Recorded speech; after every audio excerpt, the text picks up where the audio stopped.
Hi, my name's Miranda from WTI, and I want to show you guys the Apple iPhone 13 Pro.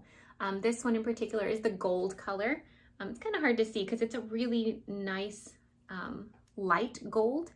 But yeah, I love this phone. We bought it because we were going on vacation. We needed to upgrade our phones anyways, and we love to take pictures, but I don't want to take like a big camera or be very touristy. So this thing has come in handy. As you can see, it has three pretty large, what are those, lenses?